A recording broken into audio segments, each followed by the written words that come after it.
Le Louvre-Lens est une antenne du musée du Louvre situé à Lens, réalisée par l'agence japonaise Sana.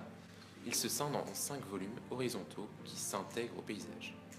Nous allons nous intéresser à la Galerie du Temps. Celle-ci utilise le principe de double pot, ce qui est rare pour un bâtiment composé d'un seul niveau.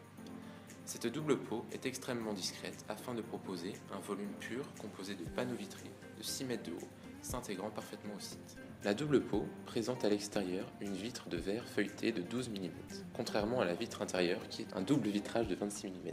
Celles-ci sont tenues par des meneaux contenus dans la double peau permettant de reprendre les efforts exercés par le vent. Le meneau est fixé à la vitre par 3 agrafes à la jointure de 2 vitres. Nous allons nous intéresser à la structure du sol, qui s'organise de la façon suivante. Tout d'abord, une dalle en béton structurel de 21 cm. Vient ensuite une isolation d'épaisseur de 11 cm. Enfin, une chape en béton poli de 13 cm. D'un point de vue structurel, on remarque la présence d'un IPN qui soutient le sol intérieur.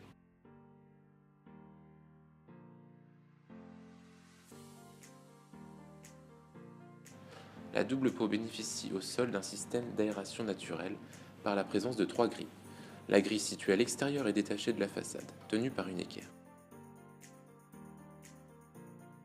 Les 2 vitres sont soutenues au sol par un système d'encastrement. Des poutres métalliques viennent soutenir le plancher afin de permettre un accès à la double peau.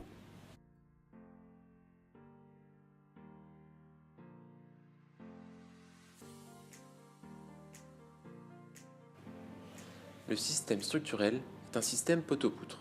La toiture est positionnée en retrait par rapport à la façade. Un chéneau récupère ainsi l'eau de pluie afin de l'évacuer.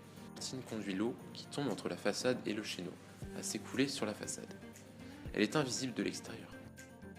Une tôle isolante joue le rôle de toiture. La toiture